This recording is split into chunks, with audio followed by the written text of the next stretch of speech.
All right, everyone. Welcome to another episode of Around the Bird Bath. This is episode 9. I'm your host, Dan Nerdahl, and this is the final weekend preview show of the regular season. Hopefully we can keep talking about UTSA baseball for a little while longer, excuse me. But as far as the regular season, this is the final weekend preview podcast, and I'm doing a solo show this week. We do have some things in store for the listeners, for you guys, in terms of a final Where Are They Now bonus episode on Patreon. We're hoping to maybe do a big conference USA tournament preview. I've still got to talk to Jared and Adrian and line that up and try to make that work. But we would ideally like to do that, the Monday or Tuesday before the conference tournament starts, and really just take a deep dive into what the seeds look like. And because at that point we would be done with all the conference games and all the regular season games and have an idea of what the seeds would look like, and maybe even have how the seeds would lay out based off of like when UTSA is going to play last year. How they did it was they had the 3 seed play in the first game. So that would have been the 3 seed and the 6 seed play game 1, and then go down from there. Right now, if the season ended today, if there were no more games, UTSA is pretty safely in at least the 2 seed. DBU is up half a game. We'll talk a lot more about them on this show because that's what we're doing. We're covering the DBU series and the Law Tech series. And, so they're a half game up. UTSA is right behind them. And then the next 2 teams in the conference are 6 or 7 games behind. And so UTSA would basically have to go 0-6 the next 2 weekends. And then one of those teams would have to go 6-0 to bump them down to the 3 seed. So definitely looking like a pretty good chance of at least the 2 seed, but obviously still open for that 1 seed, still open for the regular season champs. And that's going to be one of the big things we're talking about, because this weekend series against DBU, the weather is not looking to cooperate. It's going to be interesting how they work the games in and how it all works out, but definitely shaping up to be a pretty good matchup. D1 baseball, they just mentioned it today. I'm recording this on Wednesday, May 10th, but D1 baseball just mentioned this weekend series as the mid-major series spotlight. It's a top 25 matchup. UTSA in the D1 baseball rankings is 22. DBU is 18. In other polls, DBU is as high as 12. UTSA is 16 in another poll, and that's their highest ranking. But, not to be a broken record, D1 baseball, theirs is the one that the NCAA kind of recognizes, and they exclusively cover Division I baseball. So that's kind of how I reference the top, which ranking I choose to use rather. This is, if you haven't seen on the Twitterverse, if you've been off the grid of social media, this is the very first top 25 matchup at UTSA in program history. So pretty exciting to be, UTSA has played some top 25 teams in the past. Obviously, they've had top 25 teams come to San Antonio, but they've never had it where at the Bird Bath, UTSA and the team they're playing is in the top 25. So first time that's ever happening. This is the first top 25 team UTSA is playing this season. And we've talked about that a lot throughout the season. We've talked about even in the preseason podcast I did with Jared and Adrian, the very first one back in February, talked about a lot of the teams on the schedule that UTSA was scheduling: Houston, Utah, Texas A&M, Um, even some of the conference teams, there were four conference teams picked to finish ahead of UTSA. So on paper, starting off, their schedule looked really good. Some of those teams haven't necessarily had the seasons that they thought. You know, Texas A&M was preseason number 5 by the time we played them. They were out of the rankings and looking to salvage their season themselves. Houston, they've kind of turned it back around, but not in the top 25. Even Texas State last year, when UTSA played Texas State both times, I think Texas State was ranked top 10 in the country for both of those games, because they were only about a week or 2 weeks apart. But this year, like when Texas State played UTSA in both of those games, Texas State wasn't ranked, and so it's difficult from a scheduling perspective because you schedule these games so far out. Your conference schedules are already predetermined, not necessarily like when you play them, but who you're playing. So there's only so much you can control, and that's what's frustrating because there's been some talks, and the latest projections just came out today for regionals, and UTSA was still projected to make a regional. They were projected to be the 3 seed in the Baton Rouge regional with LSU, Cal State Fullerton, and I'm not sure who the 4 seed was. I don't feel terrible about that regional. I know LSU's like been the number 1 team from the very beginning of the season until this past weekend where they dropped, but for some different reasons that we're not going to get into on this episode, I don't feel terrible about that regional. It's obviously just a projection. A lot can change, but so it's not time to freak out yet. UTSA has to win some pretty big ball games this weekend. First on that list, they've got to have a good conference tournament. They can't go in and just lay an egg in O2 barbecue or 1-2. So in a way, they control their own destiny. And if they just continue to play good baseball, if they can get some guys back, we've heard Coach Hallmark mention that a few times now. They got to get healthy. They got to get some guys back.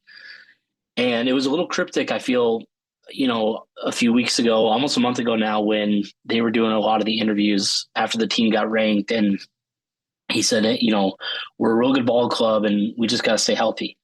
And I think it might have been after it was after the Texas State loss that they did all those interviews, I believe. But and I don't know, like we haven't heard too much just because baseball, the way it gets covered, college baseball as opposed to football and everything. We haven't heard too much on status updates on the guys that were originally injured in that bunch. That was like Isaiah Walker, Shane Sardashny, Ty Odom, and maybe some of the pitching staff unofficial. Had never heard any names, but the guys we did know that were injured, Ty Odom has still not come back. Coach Hallmark said that in that interview that he played the Texas State game hurt and he hasn't been back since that game. Isaiah Walker, he came back. He had a very, very small role in I want to say the FIU series, just one sacrifice bunt. And then the UAB series, he kind of got back in it and was playing more. And he's been playing regularly since then. Shane Sardashny, he kind of UAB series got back out there a little bit. And then in the Tuesday game against Sam Houston, stretched a single into a double. And after that at bat, he didn't take the field again. He hasn't been back since. So I'm not sure if he's still a little banged up.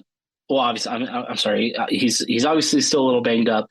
I don't know what the long-term plan is for him, and if there's a chance that we get him back.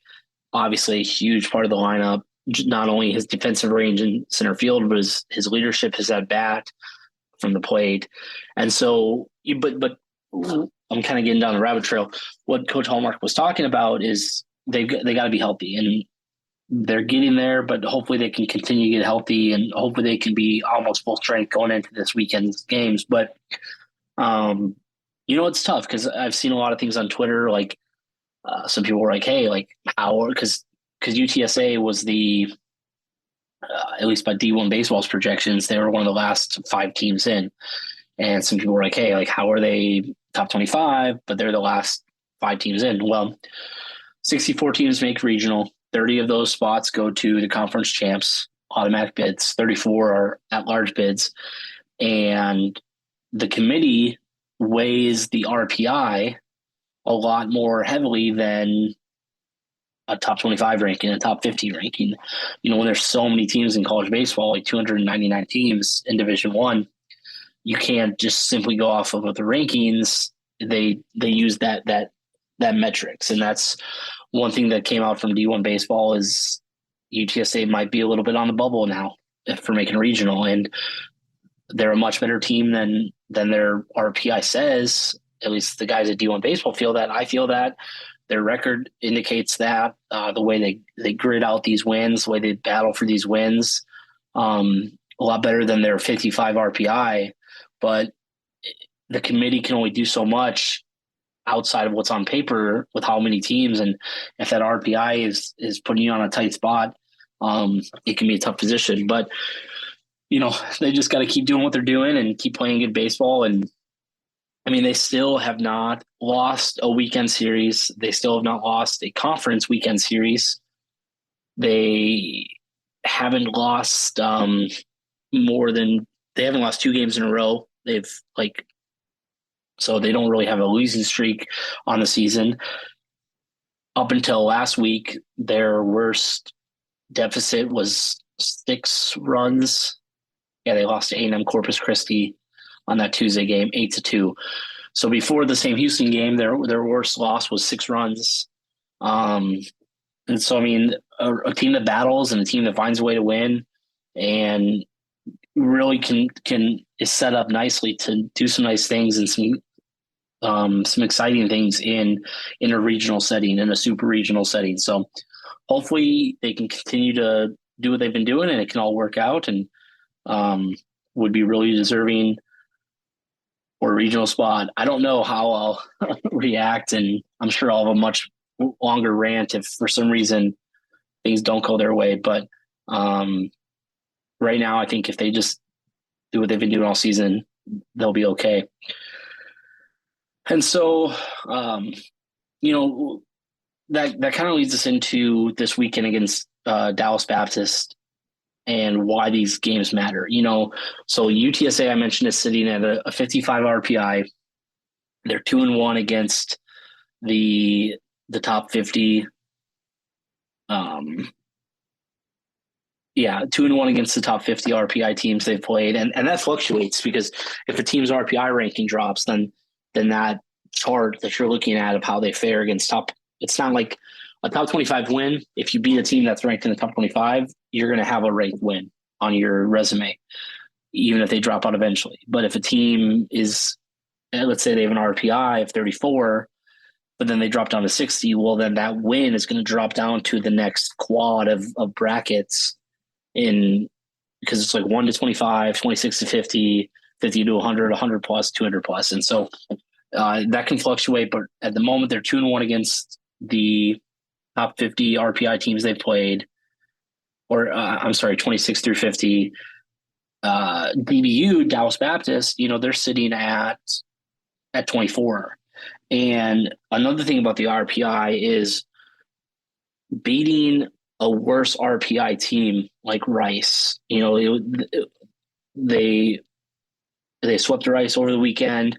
Some really close games, had to battle back in a few games. Even the series finale that they got out to a 6-1 lead, they gave that up, or a 5-1 lead, they gave that up and had to come back again, end up winning 11-6. But winning those games against a worse RPI team doesn't boost you up or bump you up as much as losing to those teams can knock you down. Like, you're expected to beat them. The numbers expect you to beat them. So when you beat them, it's like, okay, you beat the team you're supposed to. If you lose one of those games, it can really drop you because of just the disparity in how far those are. Same with beating someone who's better than you. Losing to a team that's higher RPI is not going to drop you as much as dropping to a team like Rice. So you look at DBU's schedule and you look at who a lot of teams they've played. Even though they've played like 4 or 5 ranked opponents, they've only won one of those, and that team's not even ranked anymore. That's Oklahoma State.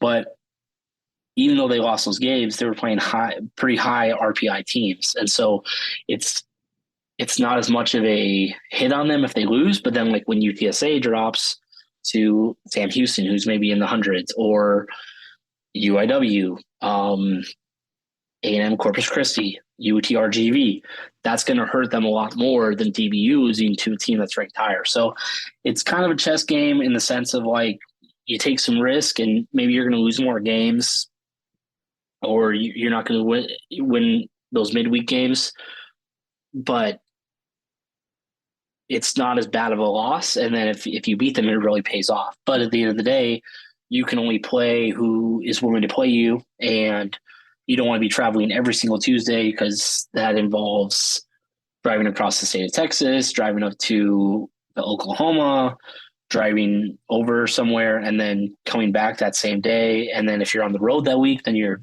doing a plane ride somewhere, you're doing another bus ride. So it's tough because, there's only so much you can do with scheduling. But yeah, so I mean, Rice this weekend, it was exciting.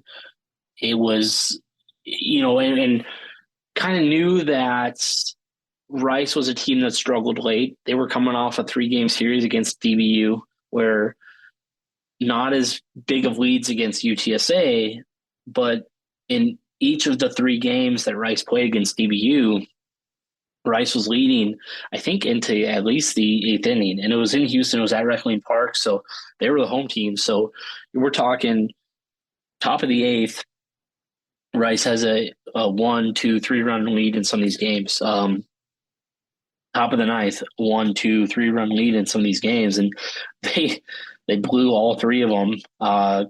First one was Friday night. Weather delay, game got suspended to the next day. DBU comes back and wins that game, wins the game 2, comes back again in game 2. And so Rice kind of lost the weather delay battle, if you call it, the last 2 weekends, because they had the weather delay against DBU where it got suspended. And then they had the weather delay against UTSA on Saturday, where it was like a 2.5-hour delay, and UTSA just came out and outscored them like, 10-1 after the delay, 10-2 after the delay. So, it's tough for Rice because if these games are 7 innings, they probably come out of the weekend like 5-1, 4-2. But baseball plays 9 innings, and you got to play the whole 9. And DBU found a way to come back in all 3 games. UTSA found a way to come back, and Rice is now finishing they had the 2 teams at the top of the conference standings on the ropes in every single game, and they didn't win a single one of them. And so now Rice is looking at maybe missing out on hosting or participating, in their own tournament. Right now they're like 8th in the Conference USA standings, and only 8 teams play in the tournament. So if they have a bad next couple weekends, they might be hosting the tournament but not playing in it. And I kind of mentioned with Rice when Jared and Adrian and I did the Conference USA preview, I mentioned that they were one of those teams, like, don't sleep on them, not because I thought they were going to win the conference or anything, but they were kind of that savvy team that could steal a game from you. And they took one from UTSA the first time the 2 teams played. They almost took a few against DBU. They almost took a few against UTSA the second time. What's crazy is the 6 times that Rice played UTSA, I think 4 of the games were 1-run games, and UTSA won all 4 of those. One of the games UTSA lost was 13-8, and then the game that UTSA won on this past Sunday to sweep them, was 11-6. So it was like 4 1-run games, UTSA won all of them.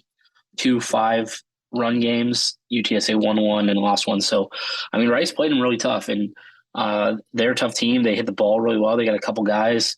Their catcher, he just went off on Sunday, and he might have gone like 4 for 4 on Sunday and had some nice doubles and some nice singles. But Anyway, so um, the DBU Patriots coming to town. We already prepped it enough. Let's get into looking at Dallas Baptist. Very first year in Conference USA. They have gone to, and I mentioned this a few times already this season on different episodes and everything, but they've gone to they've gone to 8 regionals the last 8 years. The only regional they didn't go to was 2020. There weren't regionals. The season got canceled because of COVID. So the last 8 seasons that there's been the opportunity to go to regionals, they've gone to regionals. So a very historical um, team and very talented. I think one of those years they went to a super regional.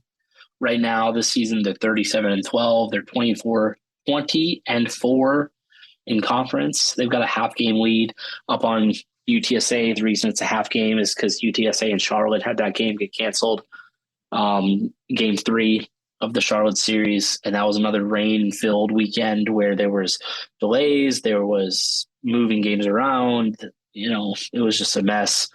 Their conference losses are kind of similar to UTSA. They dropped the game to FIU. They dropped the game against Charlotte. They dropped the game against Tech, who we'll talk about here in a little while. UTSA hasn't played him yet. And they dropped the game against Middle Tennessee State, and that was actually this past weekend. What was interesting about the Middle Tennessee State and DBU series this past weekend is I think the team that won scored 15 runs. So DBU won 2 of the 3 games, so they scored like 15 runs. They lost like 15-8, and then they scored 15 runs. So high scoring series, but DBU came out on top. But they did drop a game to kind of get a little bit closer. And obviously, UTSA swept Middle Tennessee State. But so very similar conference resumes. The only difference was UTSA dropping 1 to Rice, which DBU did not drop 1 to Rice, and then UTSA also drops 1 to UAB, and DBU did not drop 1 against UAB. So how the TU teams match up, you look at the conference stats, and if you go to Conference USA, you can look at the stats, like the conference only stats, and have been broken up. And Corey kind of talked about that in the last episode. But if you look at just Conference USA stats and standings, a lot of the offensive categories, DBU and UTSA are like first and second and first and third. And it makes sense, right? I mean, they both have like a 7-game lead over the third best team in the conference right now. So it makes sense that they'd be at the top. But on paper, Dallas Baptist is kind of overall a better team. So there we go again, hearing about that on paper. On paper, UTSA's RPI doesn't look that great. They're a better team than they are on paper. Kind of building up that chip on the shoulder. So again, DBU's coming to town this weekend. First ranked matchup in program history at the Bird Bath in San Antonio. But again, DBU's a better team on paper. So building up that chip. Batting average, DBU's hitting 305 as a team. UTSA is hitting 299. Runs, DBU has a plus 15 advantage over UTSA. Hits, and I know I just mentioned this, but take into account that some of these stats, UTSA had one less conference game. So do I think necessarily that UTSA was going to score 15 runs against Charlotte in that game? Maybe. I mean, they scored 10 like in game 2 and they lost 12-10. So if anything, that number could at least be cut in half. But runs, DBU has a plus 15 advantage. Hits, plus 15 advantage. They've got 18 more doubles than UTSA, 1 more triple, 13 more home runs, and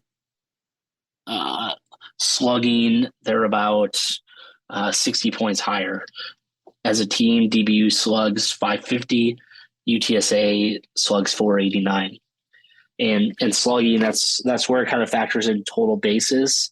So if you hit a home run, it's going to be weighted more than hitting a double because they multiply it by 4 versus 2, and the slugging combines with on base percentage to form your Your OPS, on base percentage, is formed by your batting average plus your walks. And um, so a slight edge there.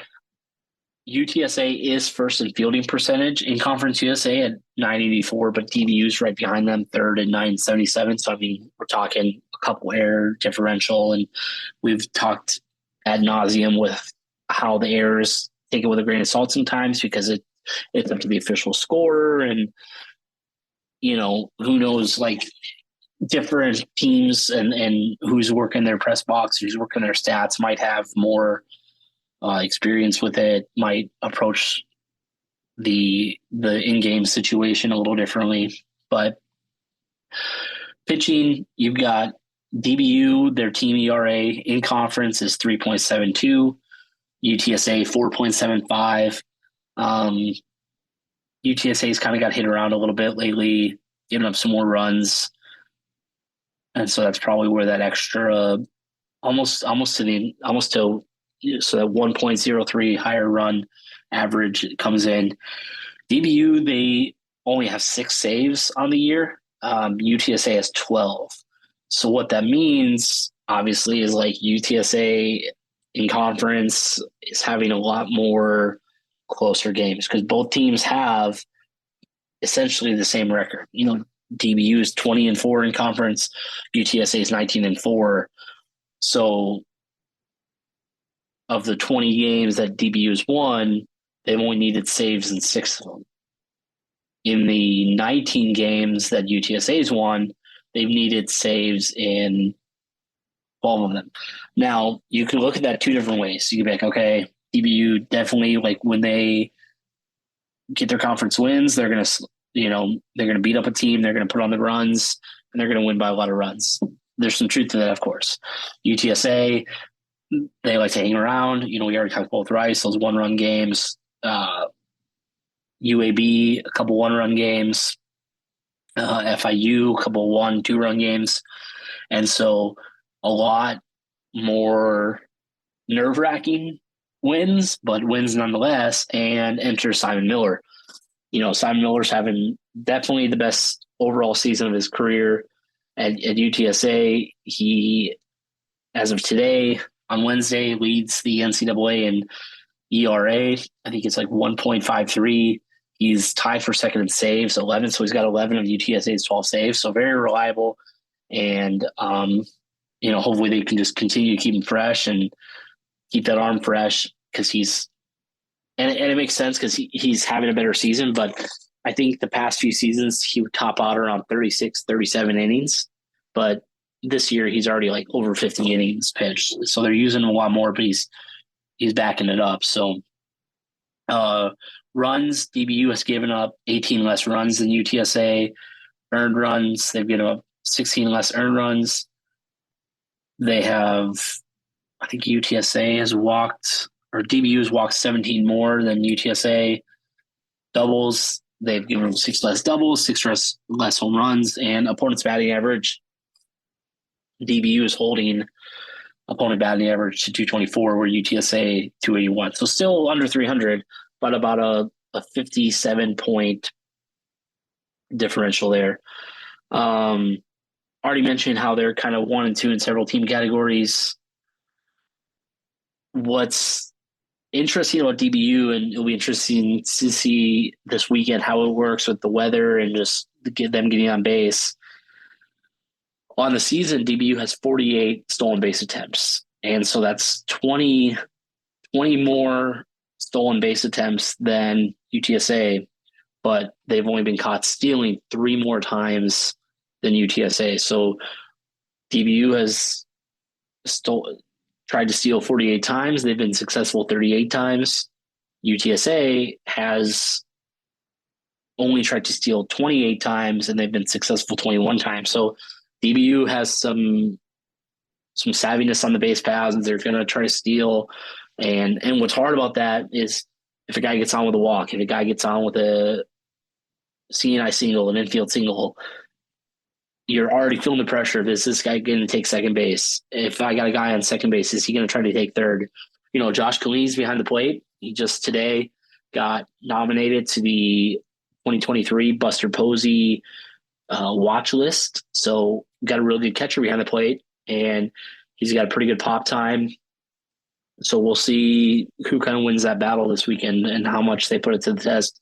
If the dirt's a little soggy or if they can't really get their footing, maybe they're not going to run as much this weekend. But players to watch, for DBU, Grant J, he's a left fielder. His OPS is 1.250. He's got a 789 slug. Wow, that's pretty impressive. 16 home runs, 4 doubles. He's got 51 RBIs, but he also has 52 strikeouts. So, Simon Miller has a lot of strikeouts in the year. Luke Malone, although his overall start last week wasn't his best start, he still had a career high of 10 strikeouts. Ruger Riojas can produce a lot of strikeouts. Daniel Garza can get a lot of strikeouts, and then Yuli Quiroga can get a lot of strikeouts as well when they're on. So we'll see if they can kind of pitch around him and get him to swing at some pitches and get some swings and misses. But keep your eye on Grant J.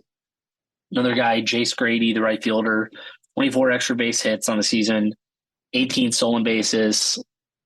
So if DBU's got 38 successful stolen bases, Jace Grady has over half of them.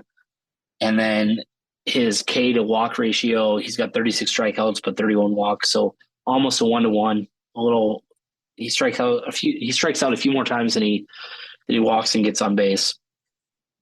And then the last position player to look at, Ethan Mann, a 662 slug, 25 extra base hits, 35 strikeouts to 34 walks, and then 57 RBI. So they definitely got some guys that can slap. They got a dangerous lineup. They can put runs up quick, and they can really, have a good 4 or 5 run inning. UTSA can do that too.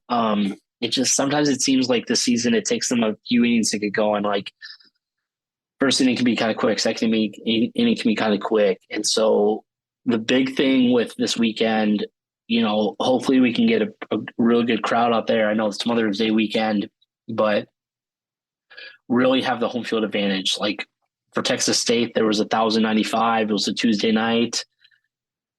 I know there's a few other reasons why it might have been a little higher, but I don't see why we can't get 2,000 people there this weekend. Have the berm packed capacity, have the third baseline where the parents sit and some of the alumni sit, packs capacity. For the Texas State game, they put bleachers in front of kind of that gap between the bleachers and the edge of the backstop. They put 2 sets of bleachers with like 2 rows each behind there, like fill those up. The thing about the Bird Bath and Roadrunner Field, like we've talked extensively this season about how the facilities need upgrades. But one advantage right now is you can sit really, really close and you can be right on top of the action. And, that place could be wild if you get 2,000 people, 1,500 people just going crazy on a Friday night, Saturday afternoon, as UTSA tries to put themselves in the driver's seat for regular season champs and taking a series against a ranked opponent and all those things. But pitchers, they do have some pretty good guys from the mound. And what's interesting about DBU, they were playing really good baseball a few weeks ago. They were on a 14-game winning streak. They were putting up a lot of runs. They've kind of settled back out. They dropped one against Oklahoma, a midweek game. They dropped one against Middle Tennessee, kind of got beat up a little bit in that game. But, from the mound, they got Ryan Johnson. He's got a 2.98 ERA. Got 92 strikeouts on the season and only 16 walks. That's good for a 5.72 K to walk ratio. So, yeah, UTSA is pretty patient at the plate and they can draw a lot of walks. So we'll see how that one lines up. His opponent's batting average is 203 and his whip is 0.98. So under 1 for his walks plus hits per innings pitched. And Braxton Bragg's another big name for them. His ERA is a little higher, 4.08, but his strike to walk ratio is right there with Johnson. Uh, Braxton Braggs is 4.76. He's got 72 strikeouts and 15 walks. His whip is a little higher, 1.25. And then they have four relievers with over 15 innings pitched on the season, over 10 appearances, and an ERA under 4. So with Rice, you kind of knew, like, okay, get to their bullpen and you're going to start chipping away, chipping away, chipping away. Like DBU kind of showed that. UTSA did the same thing. DBU seems to have their bullpen a little more locked down.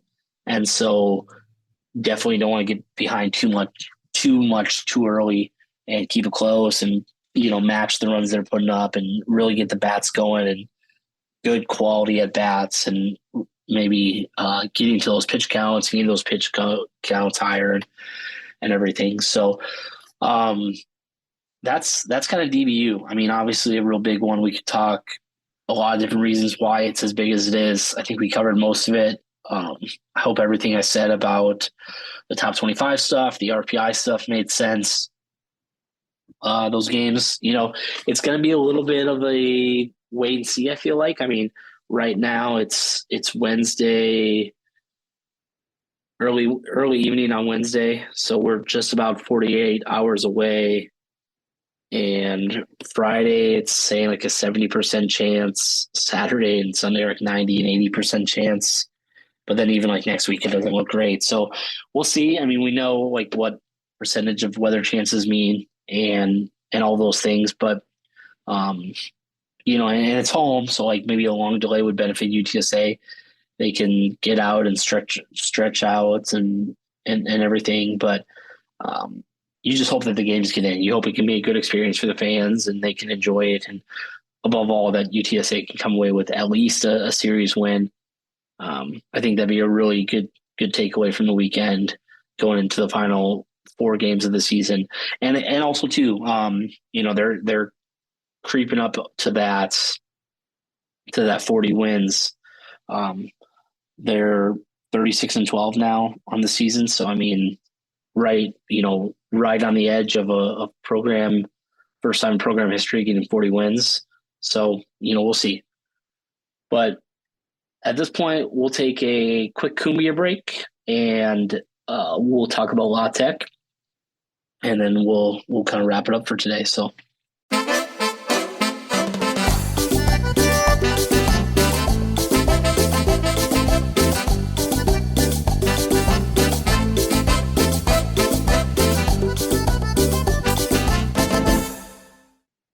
All right, everyone. So welcome back, and we're now talking about La Tech.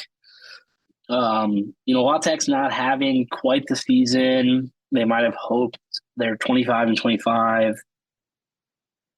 They are 13-11 in conference. They're 4th right now in the conference. But the thing about Conference USA, you kind of have UTSA and DBU at the top with a 6 or 7 game lead, and then you've got like 4 or 5 teams that are all like one game above 500, at 500, 1 game below. So there could be a lot of fluctuation in those 3 through 8 seeds the last 2 weeks of the season. But it's going to be a busy and a crowded week for UTSA. So they're going to obviously deal with this weekend and hopefully it's not too crazy with DBU and the weather.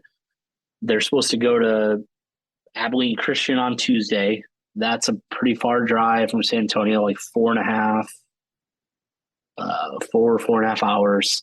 They come back that night, and then Wednesday fly to Louisiana, or maybe drive. I hope they would fly. I imagine they'd fly, but fly to Louisiana because it's a Thursday through Saturday game. The reason it's Thursday through Saturday is because the Conference USA tournament starts on Wednesday in Houston. So you're talking series in San Antonio, a drive to Abilene, a drive back, flight to Louisiana, 3 games, flight back, and then I would imagine probably Tuesday, maybe Monday or Tuesday, they're driving to Houston for the conference tournament and hopefully going to be there all week. So, busy week. If I was talking to some people, and if it's hey, the bus gets a flat tire on Tuesday and we can't make this game, like I don't know. I mean, I'm not worried about Abilene, but the logistics just aren't great.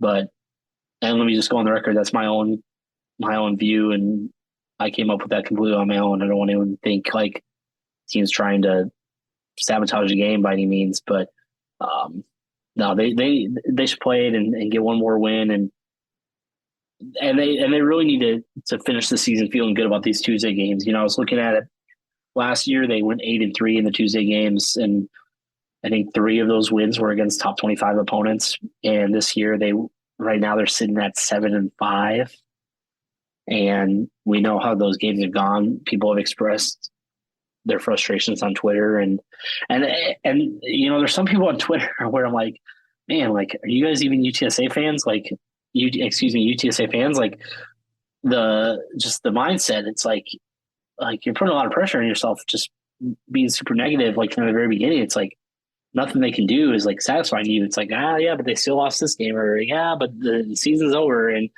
like have some more positive outlook. Like it's a really good baseball team. They're playing really good baseball. I mean, the RPI is what it is, but they're ranked in several outlets and they're 22 in the country. And I know that the negative mindset is the minority, but it can be a little draining sometimes. Where sometimes I tweet something and it's like negative, negative, negative. It's like, come on, like 36-12, like can't do much more about that, with how baseball works. Any MLB team that's started 36-12 would be pretty happy with that. So, yeah, so it's final regular season games, and last year's Conference USA Tournament Championship rematch. Uh, La Tech defeated UTSA 9-8. If you remember, Ryan Flores hit a solo home run. I believe it was a solo home run in the top of the ninth to tie it up 8-8. La Tech unfortunately came back and scored and walked it off in the bottom of the ninth. They were the home team in that game. But Thursday through Saturday series, the Conference USA tourney is on the following Wednesday. La Tech as a team, they're eighth in the Conference USA in batting average at like as a team, they're hitting 245 in conference.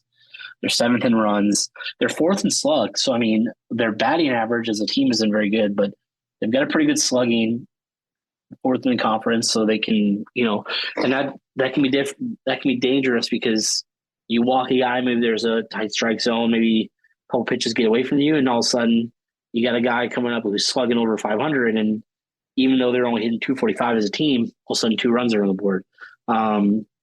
They are tied for sixth in fielding percentage. So hopefully UTSA with their base running and their speed can beat out some of those infield singles and hard hitting baseballs. They can maybe some things go their way and they reach on base a little more often than as of late. But seventh in pitching wise, they're seventh in ERA, eighth in hits allowed.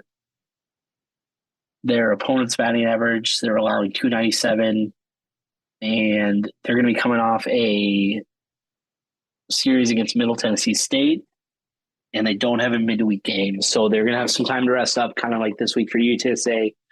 They didn't play a midweek game, a little time to rest up for DBU, but La Tech's going to be coming off a series that,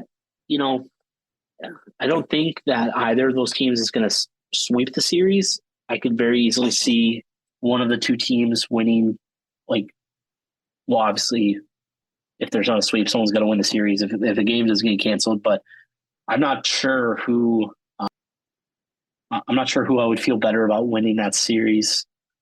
Middle Tennessee, I was impressed with them when they played at in San Antonio. Just even though UTSA won those games pretty convincingly, they had some things that were.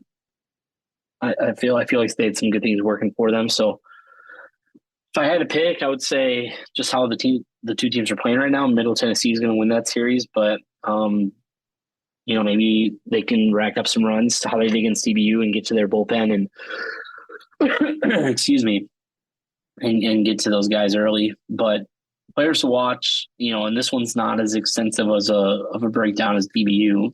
It's just as important in terms of getting those conference wins, but this series this weekend obviously a lot bigger implications for a lot of reasons. But Philip Matulin, the right fielder, he's got 15 home runs, which lead the team. His batting average is only 229. He's got 49 strikeouts to 25 walks. So Matulin, he is second on the team with RBI at 36. The La Tech player who leads has 38. UTSA has 4 guys with 38 or more. So definitely UTSA is a more offensive producing team. Their records indicate that as well. La Tech has 4 guys with over 40 strikeouts, like striking out 40 times at the plate. UTSA only has 2. Another guy to keep your eye on, Jorge Corona. He's their catcher. He leads the team in average, doubles, and OPS at 939. And then Ethan Bates. He's their second baseman. We're going to also talk about him again in a moment with pitching. But Ethan Bates, he's the third guy on the team who slugs over 500. UTSA has 5 guys, so over half of UTSA's starting lineup, they have guys that slug over 500. But Ethan Bates also has 12 home runs and 8 doubles. He also pitches. He has appeared in 31 innings on the mound. He's got a 2.84 ERA, so kind of a modern day Shohei Ohtani in that he can. The only difference is Ethan Bates plays the field where Shohei DHs, but kind of that hitting pitching combination. So we'll see if La Tech uses him on the mound that weekend. Jonathan Fincher. The other thing about La Tech, as we get into their pitching now, they have 2 guys that have made most of the starts in their appearances. So Jonathan Fincher has appeared in 16 games, but he started 12 games. Reed Smith has appeared in 15 games and he started 10, but they don't have a third or even a fourth guy who has made more starts than appearances. Where more of their appearances have been from a starting aspect versus a relief aspect. And so that can be a good sign because maybe they aren't confident in a lot of guys. They aren't really sure who they want to start out or maybe they're just we're going to kind of what we saw UTSA do Sunday against Rice. Fisher Kingsbury went out there and pitched the first 2 innings, and then Yuli came in. And certainly the goal was probably have Yuli go 6 innings and then bring someone in to close it out. Unfortunately, it wasn't the best outing for Yuli, but so maybe La Tech does that. Maybe they're hey, we're going to throw you out there for a start, get 2 innings out of you, bring in our middle relievers, try to lock it down. But they have a lot of variety from their starters in terms of who they start, and that can be a good thing or a bad thing depending on how you look at it. But Jonathan Fincher, he's got 76 innings on the year, a 4.01 ERA, but then he's got 74 strikeouts to 13 walks. And then Reed Smith, although he's started the second highest games for La Tech, his ERA is 9.22. So he also might be their midweek guy. Maybe they just throw him out there on Tuesdays and he's going to hit around a little bit, or maybe he's just had a couple of bad starts. But as a team, they're throwing their ERA is 5.58 in conference, so that's about almost a full run average higher than UTSA. So UTSA definitely has the better conference pitching at the moment. La Tech has 2 ranked wins on the season. Ole Miss, we talked a while back. I think it would have been the conference review podcast with Jared and Adrian. Talked about the whole Ole Miss La Tech debacle and the rain delay and everything. At the time, Ole Miss was ranked number 4. They're not ranked right now. Ole Miss now is 20, they're 500 and having a pretty bad, they're on the verge of missing their own conference tournament, and they were last year's national champs. But it still is a ranked win because at the time they were number 4. And even though they had the debacle of game 2, La Tech won game 1. And then La Tech had a single game against Southern Miss where they won like 3-2, 3-1. So, the comparison to DBU, La Tech is 1-5 this year against DBU, similar to how UTSA played Rice twice. La Tech played DBU twice. They did take a game from them, but they went 1-5 in the season series, and La Tech got outscored 55-22. So, that's that. So we'll see how it goes. They could be a team that is coming on at the end of the season. Everyone's going to be gearing up for a conference, trying to get healthy. I mentioned this a few different, I think on Twitter and in one of my recap blogs, but UTSA, they're 22nd ranked team in the country. So every team that comes in to San Antonio, every team that hosts them on the road, they're looking at that number 22 and they're thinking, we want to get a ranked win. We want to take down this team. We want to take care of them. So we'll see, but that kind of closes it out. A little different, putting more talk into the top 25 stuff, the RPI stuff, big series against DBU. UTSA, I don't want to say that they have to win this series this weekend, but it would help in a lot of ways, and it would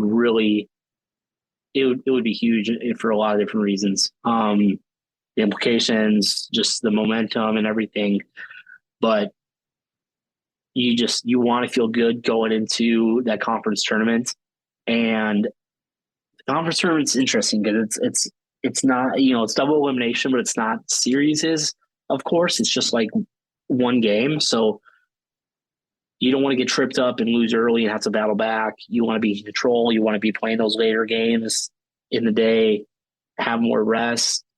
You want to get through those first couple games early. And, it's going to be a special time in Houston. If you're in the Houston area, if you're in San Antonio and you can make it down for the weekend, if UTSA is hanging around still, then encourage you to go down and catch a few games. I've heard it's a pretty nice park, so I'm excited to get down there and see it for the conference tournament. But we'll wrap this up. If you're still listening, thank you. Thank you for listening this season. Like I said, got a couple more ideas for you, some more content ideas coming your way, and hopefully, still be talking about UTSA baseball into June with regionals and everything. Got some ideas for the conference tournaments, for content and everything. But, thank you as always for listening, and, find us on Twitter and have a good one.